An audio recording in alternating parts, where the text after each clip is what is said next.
Muito boa noite, pessoal. Vamos começando aqui mais um Temas Espíritas em Debate, o último do ano, final. E hoje, quem vai dar início às reflexões para a gente é a nossa amiga Eli Matos, é um dos fundadores aqui do Espírita Info.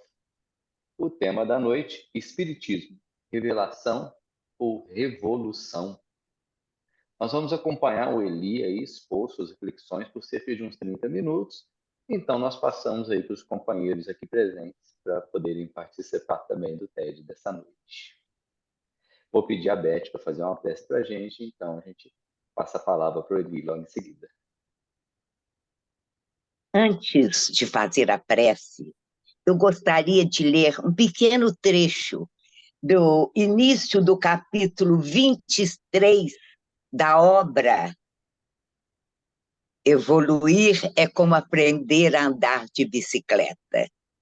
Diz assim: antropólogos que estudaram as religiões em sua forma mais primitiva afirmam que um dos propósitos essenciais da religião não é colocar os indivíduos em contato com Deus, mas sim o de colocá-los uns em contato com os outros. Uma das finalidades da religião é reunir as pessoas de modo que possam partilhar momentos importantes de suas vidas. Os grupos religiosos têm também um outro papel, o de nos sensibilizar para o processo de transformação pessoal. E isso através do contato, dos exemplos, dos estímulos que reciprocamente promovemos uns nos outros. Vamos orar. Amigo Jesus, a nossa prece é de agradecimento. Nós vivemos esse momento de encontro com amigos tão caros ao nosso coração, para reformularmos nossos arcaicos conceitos,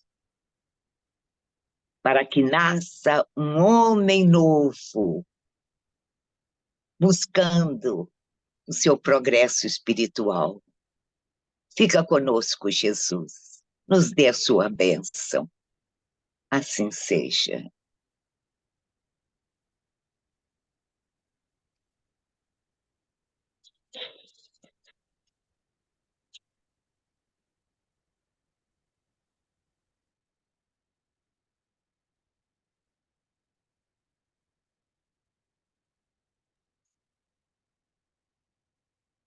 É com você, Eli. Ok. Estou esperando o apresentador, né? Boa noite a todos, boa noite a todas. Que a paz do Mestre e amigo Jesus possa continuar nos envolvendo, nossos amigos espirituais que estão ao lado de cada um de nós também possam estar nos envolvendo em suas energias de equilíbrio, de paz, com a alegria que a gente tem a oportunidade de estar encontrando novamente para mais um TED, né? O nosso Temas Espíritas em Debate, com um tema mais reflexivo, né? Como sempre, do que na tentativa de achar uma resposta definitiva. Eu vou compartilhar alguns slides, só para guiar o nosso pensamento. Depois a gente, como sempre, passa para o nosso debate, né?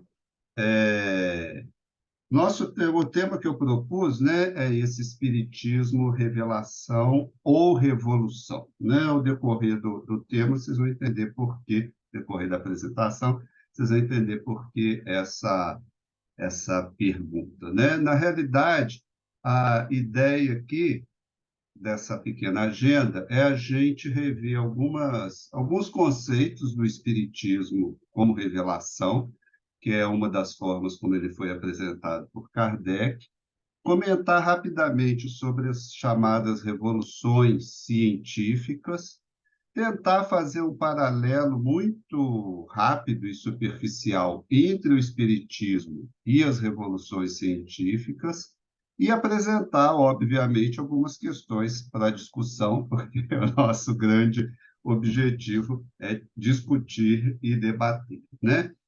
As referências que eu vou estar usando nessa apresentação são dois textos. Um bastante conhecido, né, dos estudantes espíritas, que é o Caráter da Revelação Espírita. É o primeiro capítulo da Gênese, né, de Allan Kardec.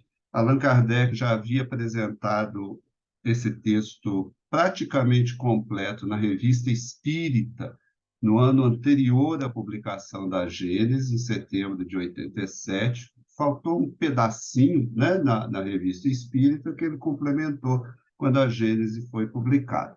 E é talvez um dos textos mais importantes, no meu ponto de vista, e que deveria ser conhecido por todos os espíritas.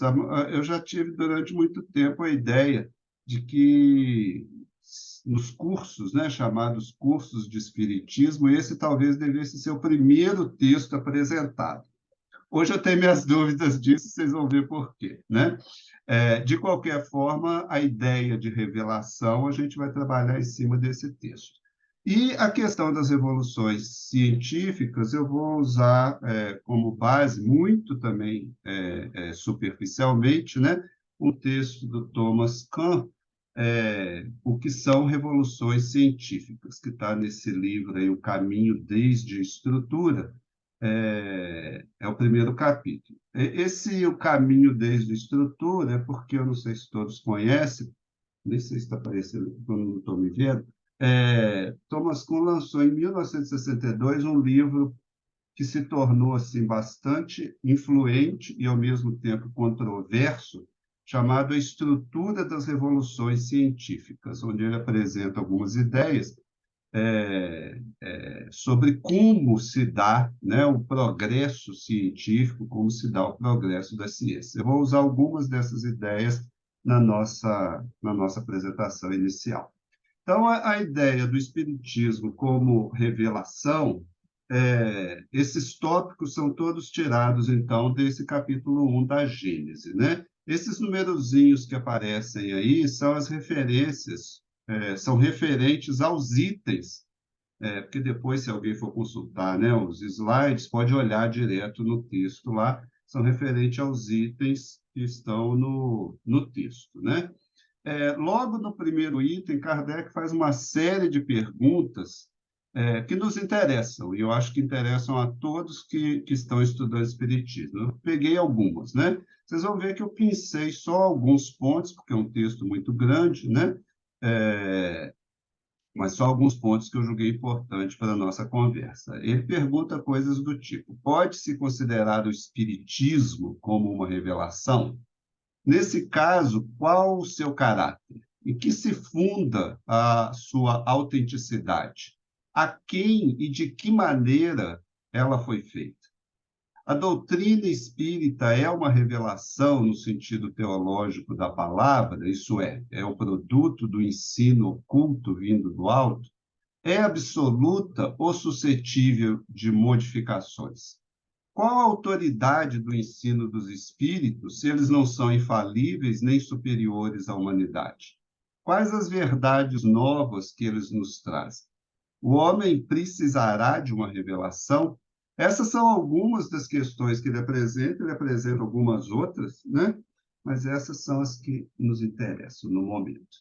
Ele começa, então, com a ideia, definindo, né, a palavra revelação, pelo menos o sentido com que ele vai usar, e vai dizer que revelar vem do latim, né, e da palavra véu, e significa literalmente sair de sob o véu, e figuradamente descobrir, dar a conhecer uma coisa secreta ou desconhecida.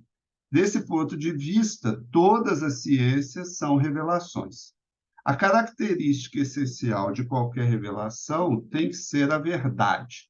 esse grifo aí é meu, porque a ideia de verdade a gente quer discutir depois. No sentido especial da fé religiosa, a revelação implica a passividade absoluta, sendo aceita sem controle, sem exame, nem discussão, no sentido da fé religiosa. Mais para frente, ele vai fazer, depois de explicar algumas coisas sobre a possibilidade da comunicação de Deus diretamente com os homens e, posteriormente, através dos espíritos, ele apresenta uma ideia de revelação divina e vai dizer assim: o caráter essencial da revelação divina é o da eterna verdade. Toda revelação eivada de erros ou sujeita a modificações, também é um grifo meu, não pode emanar de Deus. A revelação espírita, a ideia de uma revelação espírita, ele continua, né, no item mais para frente, vai dizer: o espiritismo é uma verdadeira revelação na acepção científica da palavra. E aqui a gente começa a parte complicada, né, que é o tema do nosso debate. Por sua natureza, continua Kardec, a revelação espírita tem duplo caráter. Participa ao mesmo tempo da revelação divina e da revelação científica. Aqui a gente começa a ver uma primeira divisão que vai fazer com que até hoje nós, como espíritas, estejamos discutindo como hoje, essa ideia de revelação, né? Essa separação que Kardec faz traz uma série de problemas para as nossas discussões. Ele continua: o que caracteriza a revelação espírita é o fato de ser divina a sua origem e da iniciativa dos espíritos, sendo a sua elaboração fruto do trabalho do homem. Um texto, provavelmente uma frase, né, uma sentença que muitos de nós já lemos várias vezes. Então, observamos que ele dá esse duplo caráter, né?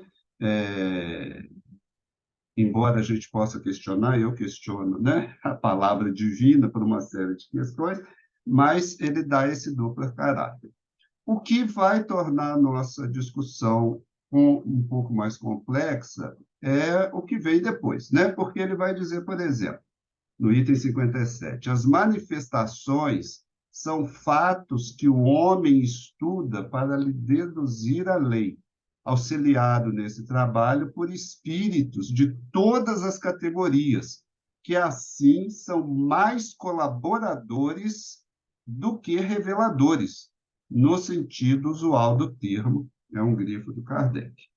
Ora, se eles são mais colaboradores do que reveladores, onde que fica a parte da revelação divina que tinha sido atribuído aos espíritos?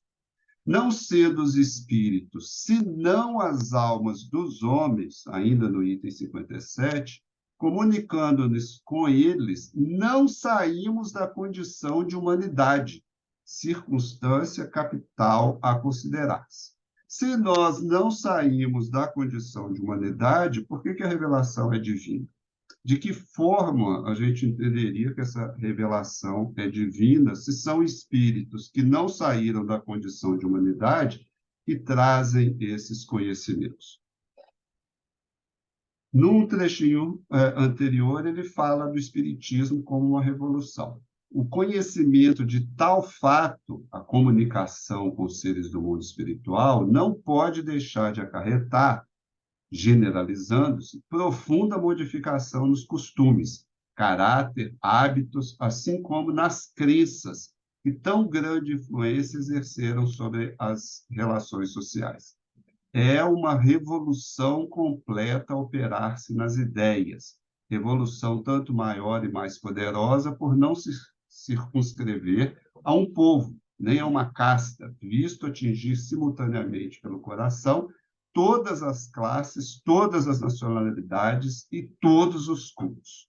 Então, nesse momento, Kardec, e isso não aparece só aqui, aparece em outros textos também, tem a ideia de que o espiritismo, né, tem um caráter global, né?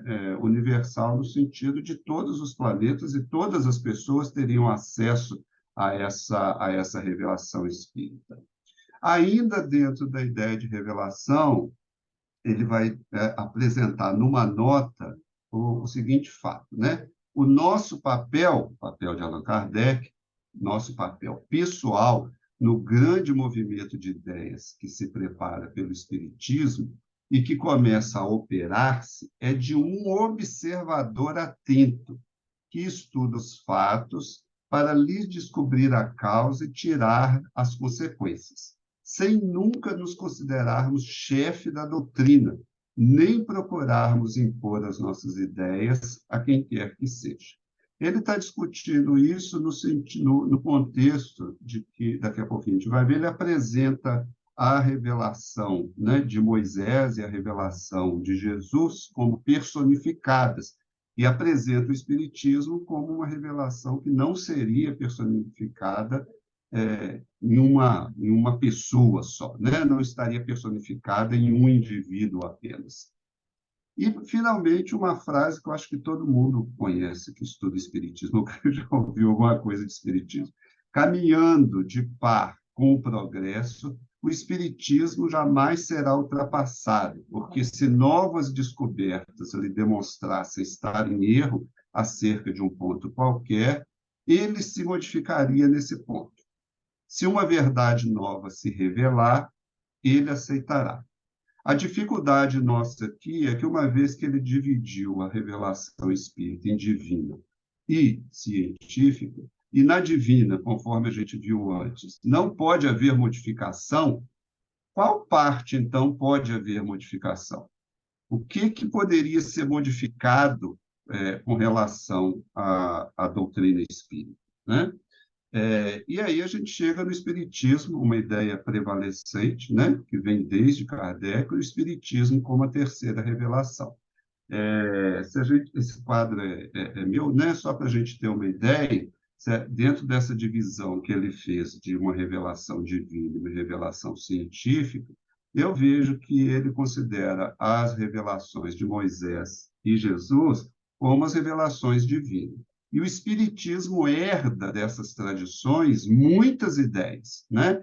Muitas ideias que, justamente por terem um caráter divino, elas são tomadas como premissas para o que vem depois, né? Elas são tomadas como dadas, como estabelecidas, elas não são questionadas e não são analisadas, né?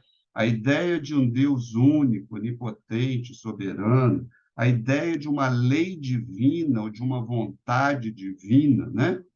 São muito características dessa primeira revelação. A ideia de um Deus justo, misericordioso, bom, a ideia da vida futura, a ideia do amor ao Deus e ao próximo como uma condição de salvação, embora salvação seja outra palavra complicada, também vem da revelação que ele chama do Cristo, né? A revelação de Jesus, que é tomada como segunda revelação, e o Espiritismo, com a mediunidade, a reencarnação, a ideia do progresso constante, intelecto-moral, viria como terceira revelação, talvez aí com caráter mais científico e filosófico, em relação a esses pontos, né? O problema é que, no estado que a gente está hoje, é muito difícil separar essas três ideias, ou esses três conjuntos de ideias, né, para a gente dizer que o Espiritismo é só a terceira revelação. Essas ideias do Espiritismo como terceira revelação não são novas na questão da Gênese, né? Na Revista Espírita de março de 1861, então bastante anos antes, há uma mensagem do Espírito Mardoché, que Kardec transcreve parcialmente no Evangelho segundo o Espiritismo, no primeiro capítulo, né, onde ele apresenta as três revelações, um espírito israelita, né, falando justamente dessa questão da progressividade das revelações. Mas, muito mais especificamente, praticamente a doutrina dessas três revelações está em 3 mensagens que aparecem na Revista Espírita de setembro de 1861, pelo espírito Edouard Perrier, que vai apresentar quase que exatamente a doutrina das 3 revelações, como a gente tem hoje no movimento espírita, né? Também é um espírito israelita, né? Vai se denominar israelita. E daí talvez seja um pouco mais fácil, seja uma pista para a gente entender da onde veio essa ideia dessa tradição judaica tão forte, tão presente na revelação espírita, né?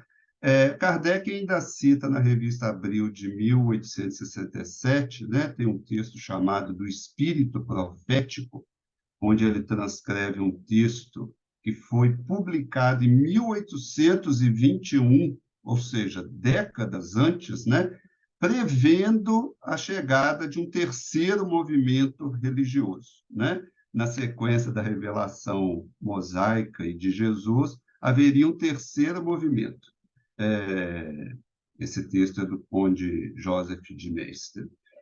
E ainda, interessantemente, também para a nossa discussão, no catálogo racional para a Biblioteca Espírita, né, de obras que deveriam constar na Biblioteca Espírita, ele cita um livro que já estava esgotado na época dele, um livro de 1852, chamado Uma Voz Vinda dos Céus, de autoria de Jean-Louis Weiss, que prevê, isso em 1852, não tinha nem começado o movimento espírita ainda, prevê a chegada do espiritismo, prevê a ideia de que o espiritismo é a terceira revelação e prevê a ideia de que o espiritismo seria o consolador prometido. Então, essas ideias não surgiram assim do nada, né?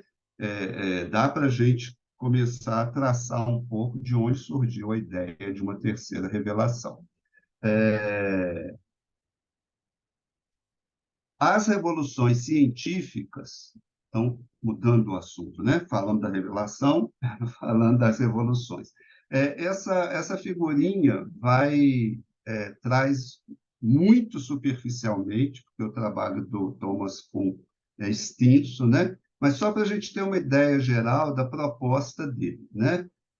Dentro da proposta dele, há uma ideia de paradigma. Paradigma seria, assim, o conjunto, o framework das teorias aceitas e do conhecimento compartilhado em determinada área da ciência, que governam o trabalho científico. Ele propõe, né, a ideia dele de que o progresso científico se dá através de revoluções científicas que acontecem periodicamente, né? A ideia de que existe um momento, uma fase de pré-paradigma, onde existem muitos grupos com ideias diferentes, às vezes até divergentes, sobre determinada área da ciência, sobre determinados problemas. Gradativamente, desses grupos divergentes, um vai se destacando, porque consegue resolver mais problemas, porque passa a ser mais aceito, e aí surge o que ele chama de uma ciência normal, estabelecendo um paradigma para aquela área, né?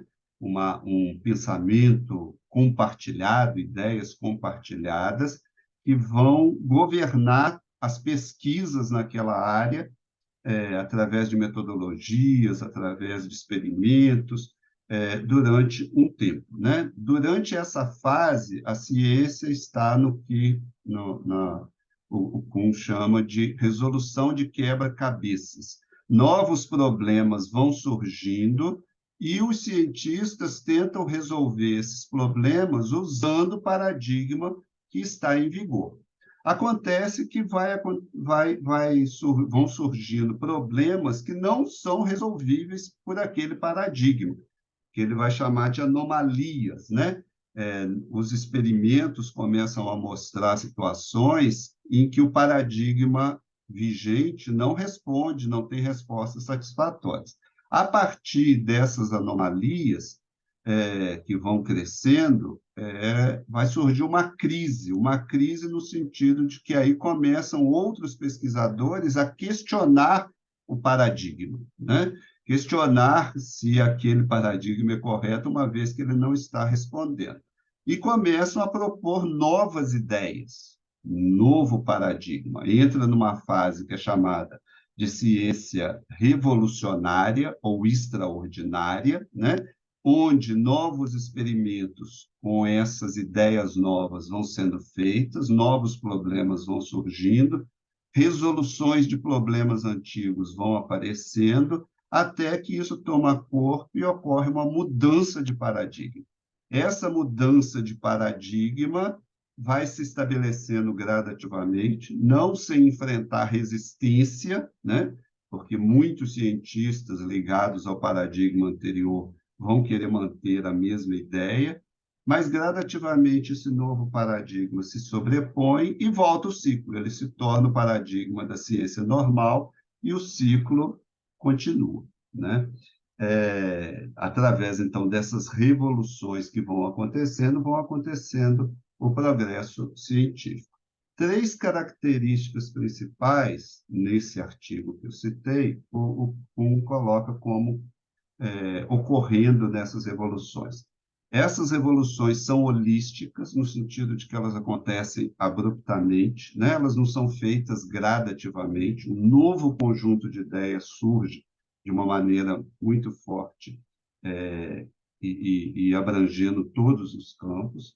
Há uma mudança na maneira pela qual as palavras, né, o léxico, as palavras que são usadas no paradigma vigente, elas vão modificando, né? Novas palavras vão surgindo, então há uma mudança na linguagem que é usada e há uma mudança no modelo que é usada para aquele paradigma, né?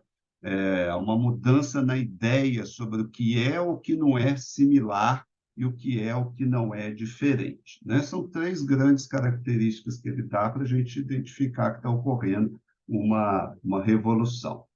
Fazendo muito superficialmente, mais como uma tentativa, um paralelo com o espiritismo, eu fico imaginando que havia um pré-espiritismo, no pré-espiritismo, né, que seria aquele período pré-paradigma, né, havia, principalmente a partir, acho que todo mundo conhece a história, né, das irmãs Fox, o espiritualismo moderno, etc. Havia uma série de fenômenos acontecendo, uma série de explicações diferentes acontecendo, uma série de ideias sendo discutidas a respeito daqueles fenômenos, por alguns, né, em várias partes. Então, é uma fase meio pré-espiritismo, quando Kardec entra em cena e, durante alguns anos, conforme ele próprio citou lá atrás, vai observar, estudar e codificar, entre aspas, né, esses conhecimentos, esses fenômenos, etc. Né? Lá no item 53 do Caráter da Revelação Espírita, ele diz da necessidade de estabelecer uma unidade, apesar da diversidade que existia. E ele toma para si esse papel de buscar essa unidade, né? Através daquele processo que a gente conhece das correspondências, etc., etc., né? Vai estabelecer metodologias, critérios, processos, né, que estão descritos nas suas obras.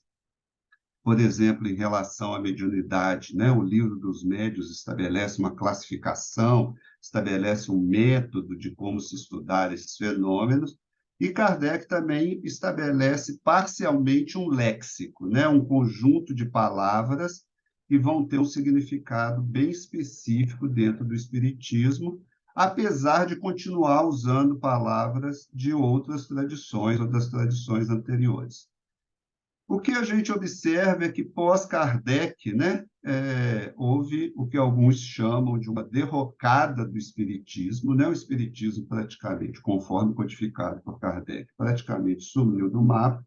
Há muita discussão sobre os eventos que aconteceram, alguns falam das guerras, das muitas dissidências que aconteceram, das perseguições políticas e religiosas, do paradigma científico vigente, né, que se tornou bastante materialista e aboliu qualquer experiência nesse sentido, e especificamente no Brasil, uma predominância, quando ele ressurge no Brasil, uma predominância de um viés bastante religioso na interpretação espírita, né? No meu entendimento, é uma posição pessoal, né? Essas anomalias, ao longo do século XX, estão culminando agora no início do século XXI, no que a gente poderia chamar uma crise no movimento espírita, né? Embora muitos achem que isso é meio exagerado, mas quando a gente observa a multidão de grupos espíritas surgindo, a fragmentação das ideias em torno e de interpretações em torno do espiritismo, uma certa polarização dos grupos espíritas, uma dificuldade dos estudiosos espíritas responderem a questões atuais, uma certa crise de identidade, né? Ricardo brincou, perguntou no último TED, né? Afinal, é ciência, é filosofia, é religião, né? É uma fase típica dessa crise de identidade.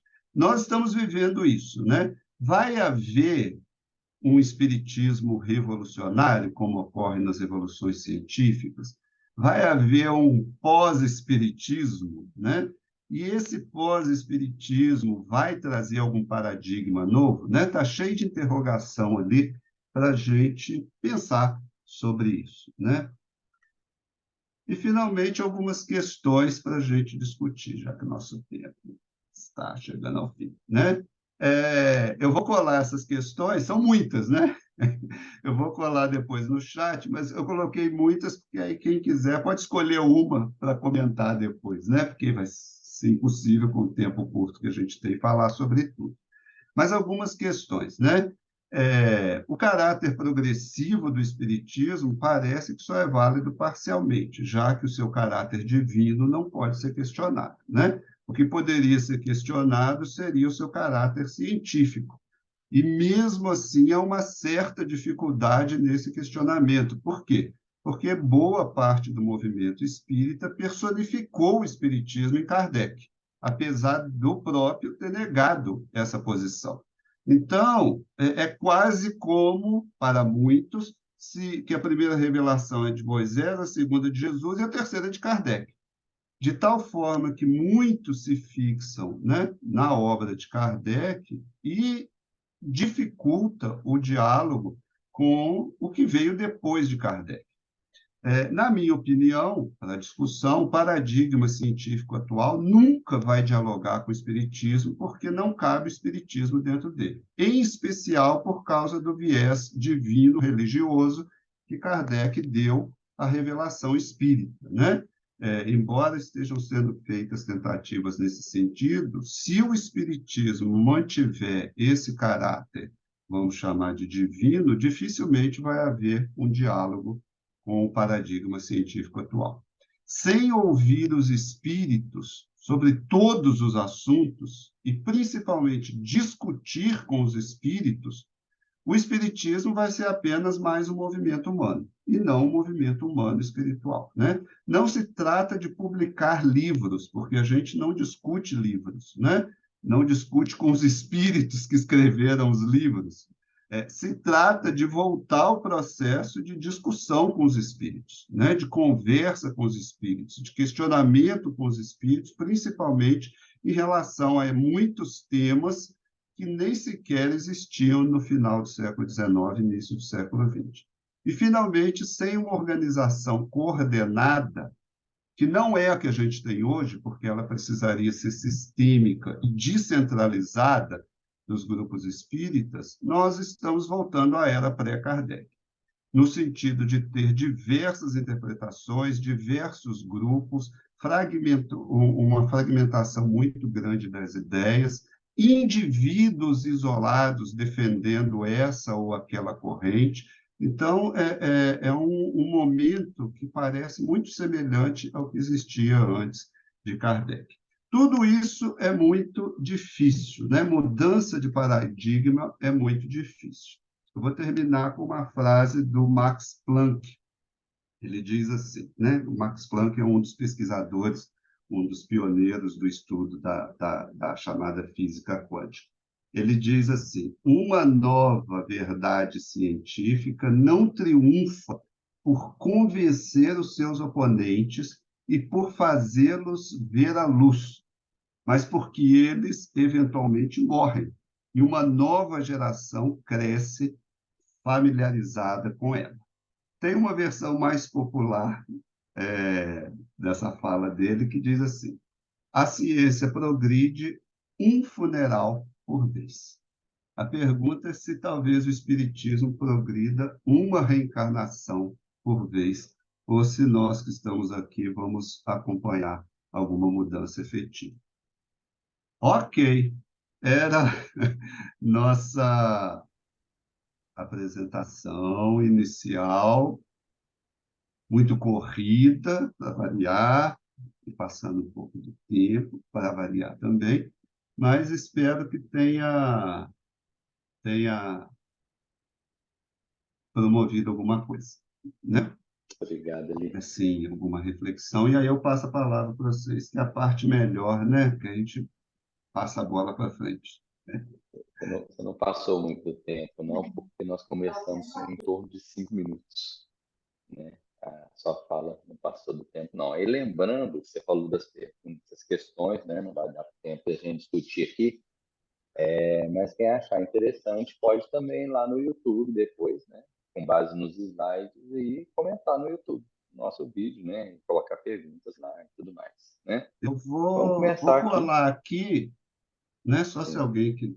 Ah, mandei direto para você. Deixa eu colocar para todo mundo. Só se alguém quiser ler assim por alto, comentar alguma coisa. Vamos começar então com o comentário do Elias Moraes. Eu não Elias, abro seu mão de áudio. ser um dos Ah, tá. primeiros. Eli, você mudou demais, Eli. E que bom, uma mudança muito boa, né? Eu fico muito feliz e, assim, me sinto muito feliz por não ser um único sozinho agora dialogando sobre isso. Então, assim, parabéns, eu acho que, é claro, eu gosto porque combina com o que eu penso. Se fosse diferente do que eu penso, eu estaria aqui abominando, talvez, né? Mas como combina com o que eu penso, eu fico muito feliz e eu quero saber algumas coisas. Eu quero saber se você já tem a data para a publicação do livro, né? Que vai desenvolver isso direitinho. Eu até anotei aqui algumas questões. Eu parabenizo você por ter desmontado a tese do meu xará, de que você ia responder depende, né? Você não respondeu depende, você foi certeiro em cima. Eu acho que a escolha do capítulo 1 da Gênesis, mas o Thomas Kuhn foi assim fenomenal, tá? E assim, eu fiquei com uma dúvida, eu fico com algumas dúvidas que eu quero agora então te perguntar, né? Apesar do meu cachorro latindo aqui de maneira desconfortável, aliás, são três questões, né? Quando Kardec imagina uma revelação para todos os povos, você concorda que ele foi eurocêntrico? Como é que você vê isso hoje? Tá? Outra, se não há uma dificuldade nossa em admitir, eu não queria usar essa palavra, sabe? Mas eu acho que ele é melhor ainda, que Kardec possa ter ou se equivocado a princípio e depois tido dificuldade de se afastar da ideia de revelação divina por uma questão de contexto, né? De como que o trabalho começou, sabe? De como que esse trabalho foi andando, porque Kardec mudou de ponto de vista. Ele, ao mesmo tempo que ele tinha certeza que era revelação divina, que era um movimento organizado, como dizia o Conan Doyle, né? Do mundo espiritual para a Terra, Kardec abraça essa teoria na primeira edição do Livro dos Espíritos, né? As vozes do céu, que como trombetas vêm anunciar, o cântico dos anjos associando essas vozes. Kardec entrou nessa vibe, né? Mas você percebe que gradativamente ele vai começando a refletir, e em A Gênese, ele já apronta uma confusão, né? Desculpa a palavra assim tão honesta, né? Ele apronta uma confusão, porque ele já está tentando desconstruir essa ideia de revelação divina. E falou: olha, ela pode ser divina porque vem dos espíritos, mas ela é humana na sua realização. Então, ele já vai tentar desconstruir essa ideia com dificuldade, porque a obra tem um sentido, né?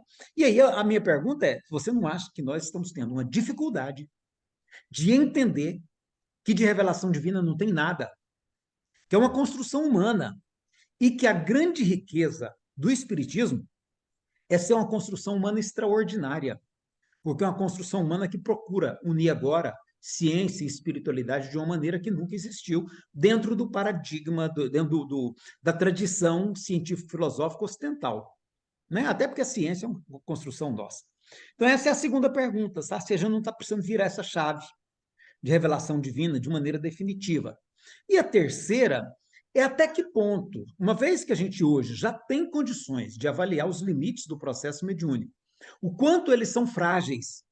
Inclusive, na própria obra de Kardec, essa fragilidade está muito bem demonstrada, né? Quando você pega a obra de um Chico, de um Divaldo, de um Robson Pinheiro, de quem você pegar, né?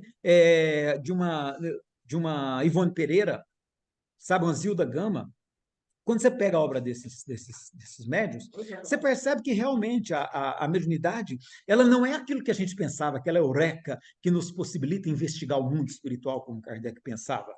Então, dentro desse contexto, até que ponto que essa condição que você coloca de ouvir os espíritos para que não seja um movimento apenas humano, sabe? Até que ponto isso é relevante? Então, perdão por colocar 3 questões, mas eu fiquei profundamente empolgado. Eu acho que você trouxe assim um negócio extraordinário para a gente pensar, né? Você fez um estudo assim de uma coerência, de uma completude maravilhosa, e eu fiquei empolgado. Então, 3 perguntas de uma vez para você pensar. Desculpa. Ô, Só Christian, eu vou para. fazer igual ao nosso último Eu ia te convidado, vou pedir para perguntar isso, responder de uma vez. Porque uma de senão cada vez. eu, De- eu deixa vou. eu só manter o pessoal por dentro aqui, que o Elias Tá, comentou a respeito do depende, né? Só para quem não está sabendo, eu fui assistir depois. Isso foi uma brincadeira com algumas pessoas, né? Antes aqui, né, ao longo do dia com o Eli, quando ficaram sabendo do tema, né, que o Eli algumas vezes em alguns grupos de estudos nossos aqui ele começa falando depende e aí expõe, né, o que ele está pensando, né? Então tem a ver com isso, tá joia? Então vamos lá, Eli, a gente vai passando ok. Então, sobre só isso para aí. dar uma resposta para a pergunta que eu mesmo fiz, eu não considero que o Espiritismo esteja no ponto de uma revolução, tenha sido uma revolução, como Kardec pensou, por enquanto, né? No caráter, considerando aquelas ideias lá do Kuhn, né? Não é uma revolução por um motivo simples, não havia uma ciência estabelecida antes de Kardec. Então, Kardec começou o processo. Uma vez que ele começou o processo, uma revolução só pode vir depois daquilo que tinha sido estabelecido, né? Então, acho que assim, está para vir uma revolução dependendo do que os espíritas decidam fazer, né? Respondendo, tentando ser o máximo mais objetivo possível, Elias, embora cada pergunta, né, dá para depois a gente sentar e tomar um café virtual para discutir elas, né? A ideia de revelação para todos os povos é uma ideia, conforme você disse, foi abraçada inicialmente por Kardec e foi incrementada depois pelos espíritos, em especial os espíritos ligados a essa definição do movimento espírita, que hoje a gente chamaria dos espíritos cristãos, herdeiros da tradição judaica e herdeiros da tradição cristã. Quando você lê as mensagens, por exemplo, desse espírito israelita, que é assim, eu convido todo mundo a ler, né? Eu acho que o slide que eu coloquei a referência não apareceu, depois eu ponho o slide aqui de novo, porque depois que eu vi que eu estava falando com o slide antigo. Quando você vê essa ideia, né? Ela vem lá de trás, a ideia de que o Deus de Moisés tinha promovido uma revelação que seria para todos os povos, e depois a tradição cristã, que seria para todos os povos, ela vai ser herdada pelo Espiritismo como uma revelação para todos os povos. Então, eu acho que é uma consequência direta da filiação, vamos dizer assim, uma filiação religiosa, se a gente pode usar essa expressão, na qual o Espiritismo nasceu, né? E eu acho que Kardec tinha essa ideia, né? Que é a ideia que muitos cristãos e muitos judeus ao longo dos séculos tiveram, né? E continuam tendo. Quando você ouve hoje algumas palestras do movimento espírita atual, o discurso continua o mesmo, né? o cristianismo vai ser levado a todos os povos da Terra. O discurso continua mesmo, dessa vez através do Espiritismo. Kardec talvez estivesse muito animado, porque os espíritos estavam entrando em lugar que os missionários não entravam, né? Então, a perspectiva de que realmente o movimento seria global, universal, a partir do movimento dos espíritos, era bastante entusiasmadora, se vamos dizer assim, né? Então, eu acho que é nesse sentido. Não acho que tenha a ver com a questão da Europa e tal, tem a ver com a tradição judaico-cristã.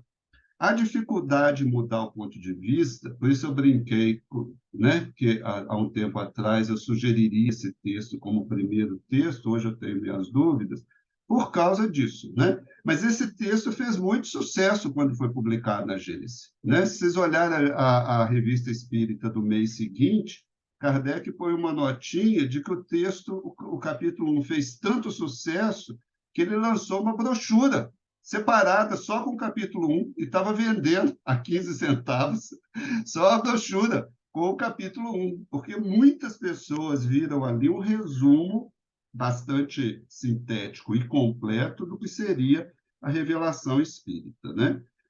Eu não sei efetivamente dizer se ele estava num período de transição, né? Se ele vivesse mais alguns anos, ele mudaria tudo só para a parte científica. Acho pouco provável, muito pouco provável.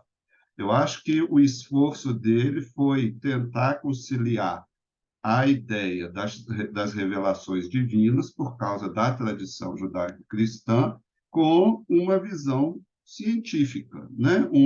Uma apresentação científica.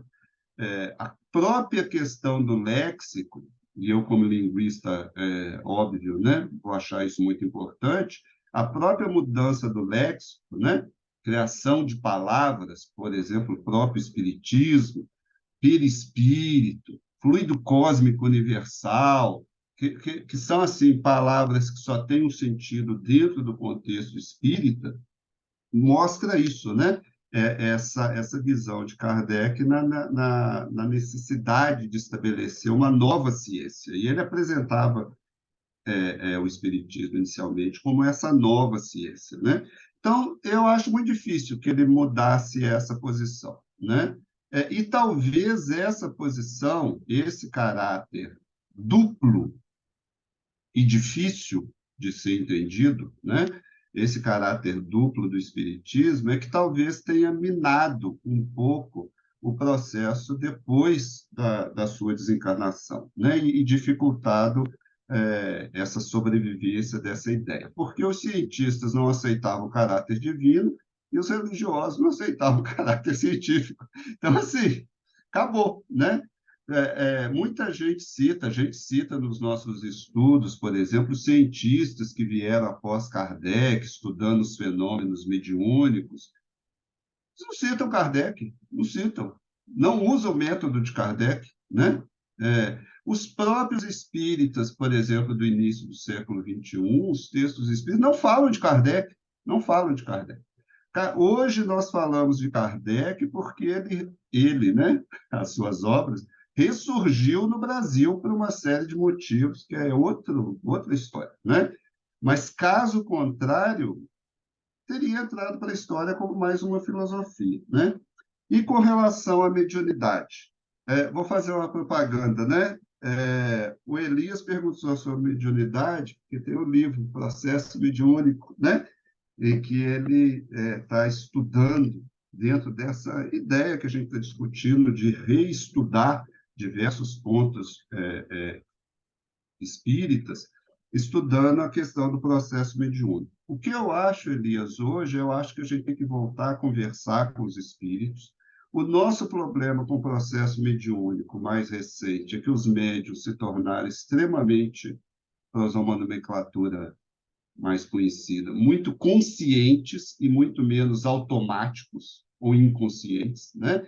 De tal forma que hoje a influência do médium nas comunicações ela é muito maior, mas mesmo assim, né? Se a gente considerar os médiuns como parte do processo, mesmo que o conhecimento, a influência seja do médium, ele também é elemento para a gente analisar as ideias, né? Da mesma forma que Kardec considerou os espíritos como colaboradores, os médiuns também vão ser tidos como colaboradores, né? E aí a gente precisa ampliar essa questão do exame, da discussão, de tirar o caráter mágico, revelatório, divino do processo mediúnico, né? E analisar como, assumindo aquilo que Kardec disse, que os espíritos fazem parte da humanidade, e assumir todas essas condições de humanidade, né? Aí eu acho que esse diálogo pode ser profícuo, porque, mesmo com a influência dos médiuns, os espíritos têm determinadas possibilidades, determinados conhecimentos, simplesmente pelo fato de estarem num outro plano material, né? Num outro plano de vida, de trazer determinadas informações ou de trazer uma visão um pouco diferente que ajude a gente a expandir as nossas próprias visões limitadas como encarnados. Ok? Tem mais coisas para falar, mas o tempo é curto, né? Vamos deixar os outros falarem também. Vamos passar para o Ricardo, então.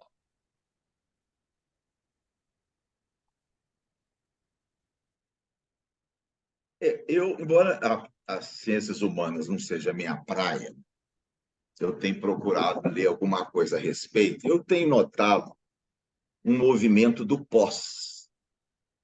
Pelo menos o que a gente lê, o que a gente ouve de figuras importantes na área das ciências sociais, fala-se uma pós-modernidade, né? Uma teoria do pós-desenvolvimento, do pós-estruturalismo. O pós é alguma coisa que vem além, que propõe uma revisão crítica de conceitos que até então eram definidos. Eu acho que alguns grupos espíritas estão vivendo um momento de pós-espiritismo, sim, que é uma leitura crítica do que até então a gente tinha. E não só da obra de Kardec, também da obra mediúnica. A gente sabe, por exemplo, que a obra de Chico Xavier foi de 43 a 70, foi uma obra que surgiu no momento em que a psicanálise nadava de braçada. Era a autoridade na área da psicologia. André Luiz cita Freud em todos os seus livros. O conceito de energia sexual é um conceito freudiano. Eu acho que se essas obras fossem escritas hoje, nós já teríamos uma outra abordagem, bem diferente daquele momento. Então, um pós-espiritismo vai levar a uma leitura crítica bem intencionada, sincera, mas crítica, de conceitos que não podem mais prevalecer, né? Nos livros de Kardec há conceitos que são muito equivocados, né? A inferioridade, por exemplo, dos chamados povos selvagens. Kardec acreditava que os indígenas tinham um desenvolvimento cognitivo inferior. Acreditava, a gente sabe que isso é um absurdo hoje. E muitos outros. Então, eu acho que esse pós-espiritismo a gente está vivendo. Só o que eu penso é que poucos grupos espíritas estão vivendo. A grande maioria, o Elias costuma chamar de espiritismo hegemônico, a grande maioria dos espíritas não estão preocupada com essa leitura, não. Se vocês pegarem uma live de qualquer um de nós, vai ter, no máximo, 300 visualizações, quando muito. Se vocês pegarem um dos arautos do espiritismo hegemônico, é 30 mil, 50 mil visualizações. Então, na verdade, esse pós-espiritismo, essa leitura crítica bem intencionada, é para poucos.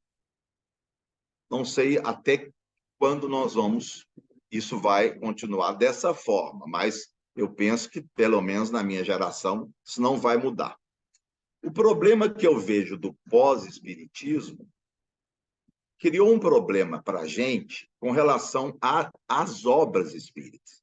Porque há 20 anos, quando alguém queria estudar espiritismo, me pediu uma indicação de livro, eu sugeria o que Kardec sugeria. Começa com o que é o espiritismo, depois você pega o Livro dos Espíritos, vai para o Evangelho, etc. Hoje ficou complicado. Eu indicar um livro, qualquer livro de Kardec, para alguém começar o estudo do Espiritismo, sem algumas explicações simultâneas ou acompanhando o estudo, fica muito complicado. Porque essa pessoa vai mergulhar numa literatura que precisa ser revista em muitos pontos. Eu, hoje, não sei mais indicar livro para quem quiser começar a estudar a doutrina espírita. Eu não sei que livro indicar. Eu não sei como é que nós vamos evoluir daqui para frente nesse sentido. E uma posição, uma opinião pessimista com relação à questão dos médiuns. Não acredito que nós vamos mudar nada a partir de contato com os espíritos através de médiuns. Há uma má vontade sistemática com relação a isso. O espiritismo hegemônico fechou as portas, não tem mais para ninguém nessa área. Aqui em Juiz de Fora, um médium, Vinícius Lara, recebeu um livro muito bem estruturado, acompanhado pelo Schubert, pelo Daniel Salomão, pessoas estudiosas. Esse livro foi publicado e, quando foi oferecido um exemplar a um diretor da Aliança Municipal Espírita, ele pegou e disse: não, isso aí o Emmanuel já disse no livro Consolador, isso é bobagem. E o livro foi refugado. Então, lamento discordar de vocês, mas não acredito que os espíritos vão dizer nada. Vamos ter que ser nós mesmos, encarnados, e vamos ter que resolver isso. Quer comentar, Eli? Essa é a característica, e isso é um dos motivos que me levou ao paralelo com o Kuhn, isso é a característica do momento de crise, né? Não só vamos dizer, essa mistura, né? Em que, ao mesmo tempo, você tem, vou continuar usando o termo hegemônico, mas é um hegemônico que começa a ser questionado. E aí, nesse momento, começam a surgir as rupturas, começam a surgir as mudanças, começam a surgir outras propostas, que inicialmente, e eu acho que a gente está nessa fase inicial, são pequenas, são isoladas, não são coordenadas entre si. Muitos deles parecem divergentes nas suas ideias, né? Mas, ao mesmo tempo, alguns que estavam tranquilos na área hegemônica, e eu sou um deles, começam a se perturbar com algumas coisas. Não significa que vai mudar, porque esses processos, né, até chegar na mudança abrupta, esses questionamentos vão crescendo. Eu acredito na questão dos espíritos, eu sou um crente, eu acredito na questão dos espíritos a partir do momento em que a gente começar a dar abertura novamente para eles, num formato de casa espírita, que provavelmente vai ser muito diferente do que a gente tem hoje, e com uma proposta muito diferente, né? Boa parte dos médiuns com que eu convivi chegaram na casa espírita considerando a mediunidade como um problema a ser resolvido, um problema, e não como uma oportunidade, né? Esse é um dos pequenos, grandes pontos que precisa ser revisto, né? A quantidade de gente que está tratando a mediunidade hoje como doença mental, coisa que acontecia na época de Kardec, pré-Kardec, hoje tem outro léxico, tem outras palavras, tem outras explicações, mas é por isso que eu citei que, do meu ponto de vista, a gente está entrando mais ou menos numa fase muito semelhante à que existia antes.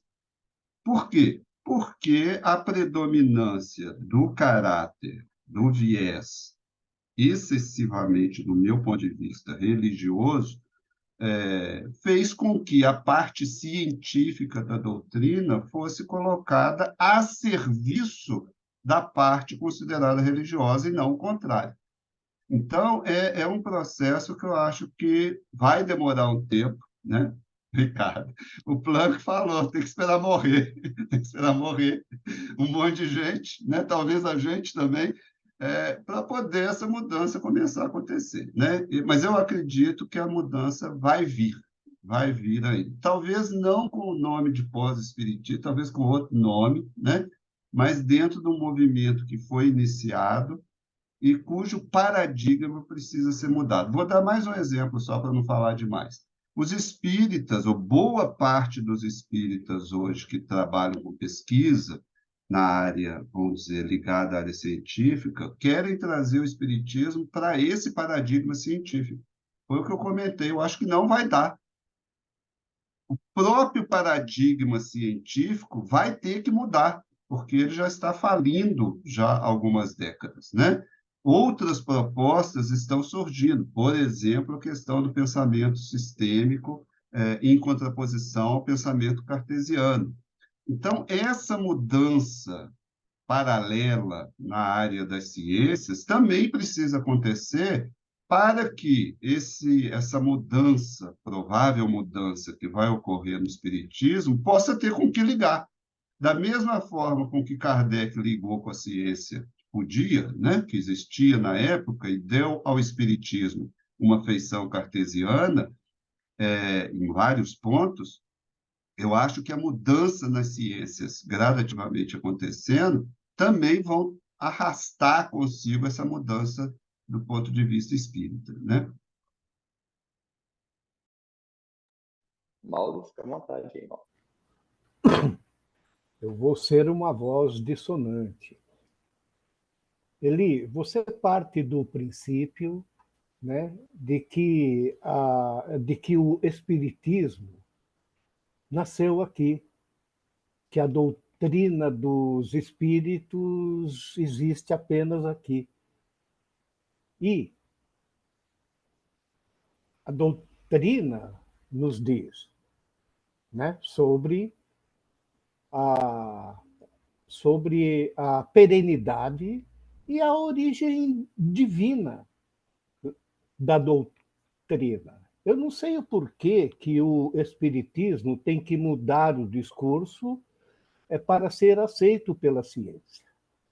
A pendenga, espiritismo, ciência, é o problema da ciência. É ela que vai ter que se resolver, eu penso, né? Essa, assim, a pulverização que você se referiu dentro do movimento espírita, isso é diversidade. A gente vai ter que aprender a conviver com isso. E o caráter universalista da doutrina vem a facilitar isso, não é? Uma coisa que o Ricardo falou, espírito crítico, não é só agora, sempre teve a necessidade de ter um espírito crítico, mesmo com as obras de Kardec, evidentemente.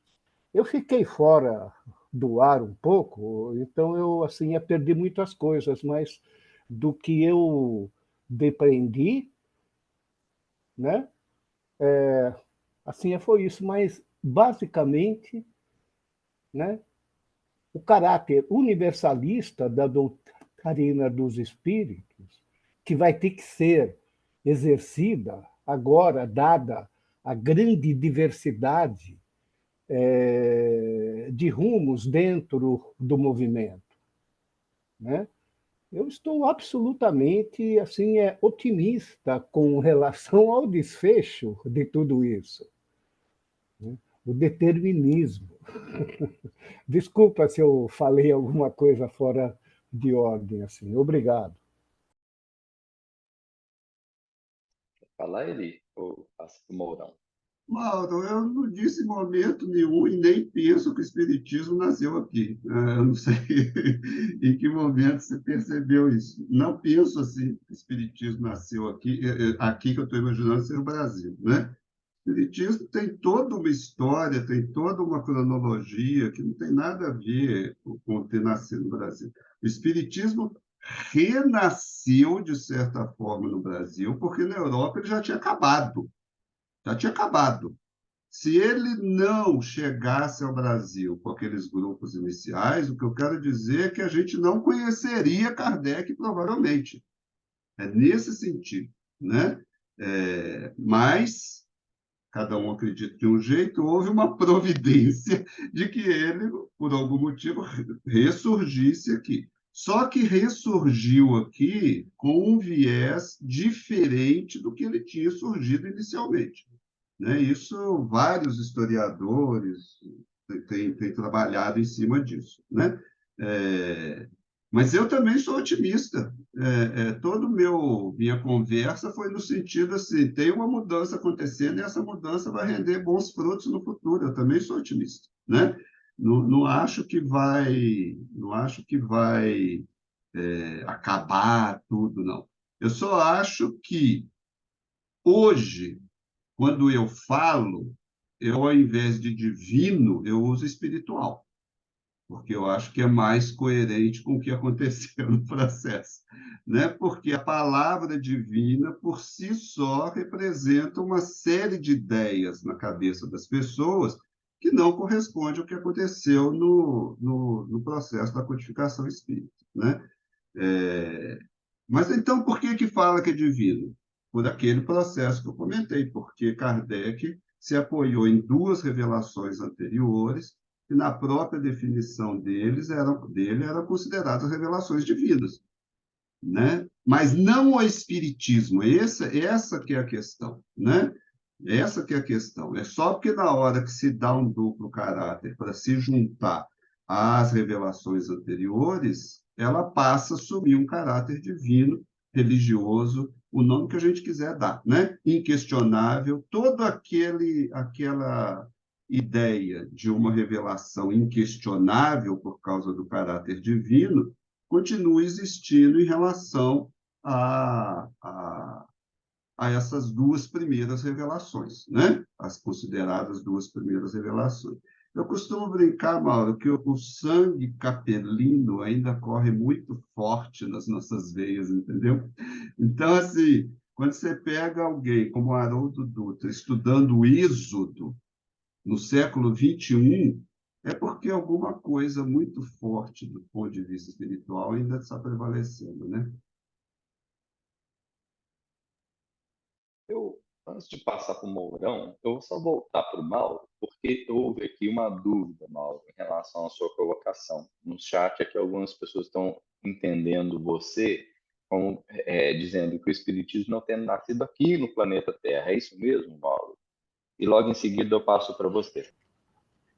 Não, o Espiritismo, ele não nasceu aqui. Ele pré-existia. E essa mudança de rumo, que houve no Espiritismo aqui, ela tem um nome, Rusteng.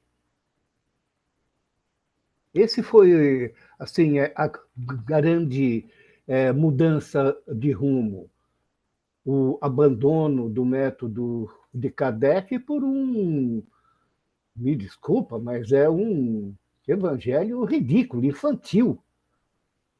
Eu não sei como que alguém pode levar a sério isso, né?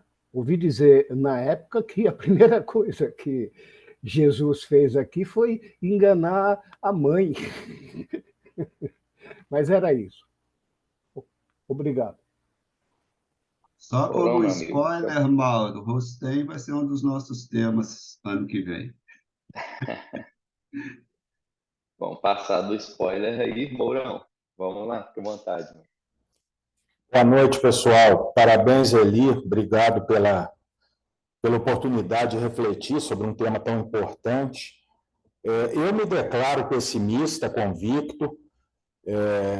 Pelo menos não tento converter os otimistas.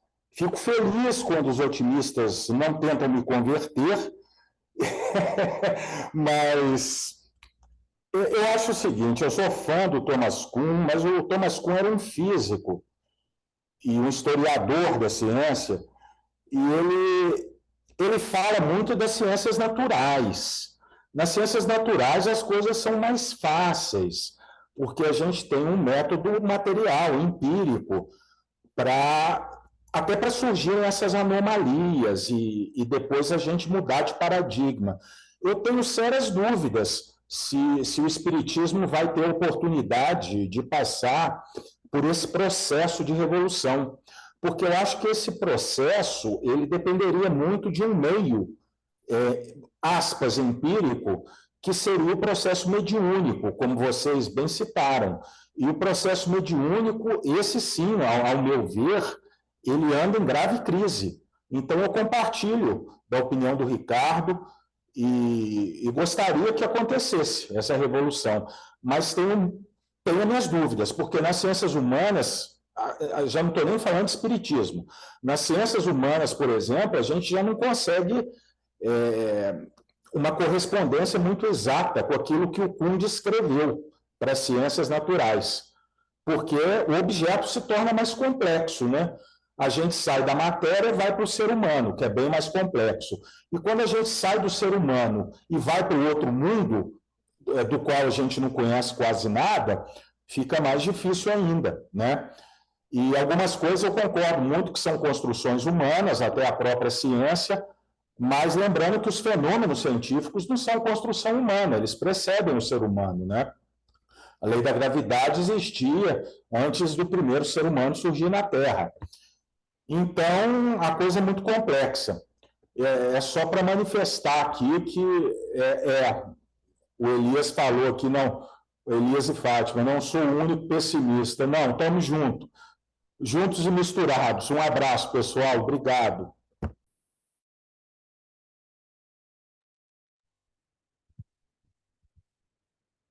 Não, Eli, vamos voltar para você. Não precisa levantar a mão, não. É só porque o tempo, né? Moral, Kuhn é controverso, né? Desde que apareceu, é controverso. A questão, e essa questão que você levantou é uma das que muitos levantaram, né? Porque, da mesma forma que ele apresentou isso, muitos críticos também levantaram isso, né? Críticos da proposta do Kuhn, que continua sendo debatida até hoje. Eu usei o Kuhn por um motivo assim, muito pessoal. É no sentido de que eu acho que também a proposta dele precisa ser atualizada, pode ser vista de uma maneira atualizada, né? Por quê? Porque os experimentos das ciências naturais, via de regra, dentro da tese do próprio Kuhn, são precedidos por uma maneira de ver o mundo, por uma maneira de abordar o mundo, por uma maneira de considerar o mundo, por um certo viés ontológico, uma visão ontológica do mundo. Nesse sentido, vamos dizer, reduzido, isso acontece nas ciências humanas também. A maneira de se observar, de se tratar o objeto de estudo, no caso o ser humano, também é precedida muitas vezes por uma premissa, por uma visão de mundo. E a maneira de se observar o elemento mais complexo ainda, que é o espírito, também é precedida por uma visão de mundo, né? Então, eu acho assim, com alguns ajustes, e esses ajustes, claro, são discutidos em outro nível, é mais no sentido de ver esse ciclo, né? Essa ideia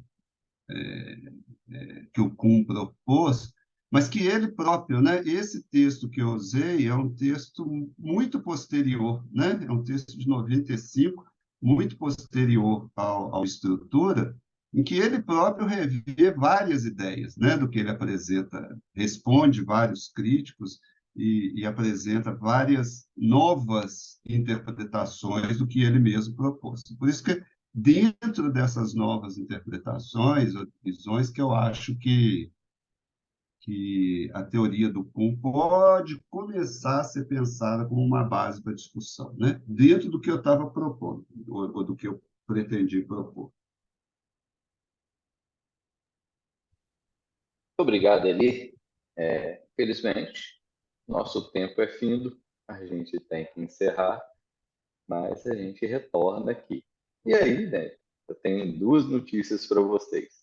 Infelizmente, esse é o último TED de 2023, só que em 2024 a gente está de volta, e 2024 está logo ali, né? Então, já já a gente põe a programação aí no site para vocês irem acompanhando aí, tá joia? Para quem não pôde assistir, ou quer assistir novamente, né? Quer ver o vídeo e estudar novamente, como ele colocou, os slides vão estar ali disponíveis no site do Espírita Info e também o vídeo. Ou, se você preferir, pode ir lá no nosso canal do YouTube, comentar e baixar ou assistir o vídeo lá. Tá joia? Enfim, nós estamos encerrando aqui em 2024 com muita alegria, né? Acho que os nossos TEDs aqui trouxeram boas discussões agradáveis, gostosas, né? Acho que favoráveis para o nosso enriquecimento, para nossas reflexões, né? E como quem acompanha ou quem quer acompanhar vai ver que o nosso modelo é de ouvir as opiniões mais diversas, concordando, discordando, mas sempre com muito respeito, com muito carinho, porque a gente acredita que essas opiniões, sejam quais forem, elas têm a agregar a gente, né? Pediu o Ricardo para fazer uma prece para a gente, encerrando então. Assim, então, Senhor Jesus, nesse instante, profundamente agradecidos por essa noite, pela presença amorosa dos espíritos amigos, possibilitando a discussão em nível tão elevado, nós vamos nos encaminhando para o final, pedindo a sua bênção. Que de mais alto caia sobre nós aquelas energias que fortalecem a fé, que renovam a esperança, que fortaleça a vontade, nos ajudando a promovermos em nós mesmos aquelas transformações que são necessárias, de forma que possamos ser, junto daqueles que nos cercam, um elemento a fornecer luz, a fornecer esclarecimento, estimulando a todos no processo dessa evolução coletiva e solidária. E assim, em nome de Deus, nós damos por concluída a reunião da noite. Abraço, pessoal. Parabéns, Eli. Um abraço aí a todos. Abraço. Até mais. Parabéns. Até a próxima.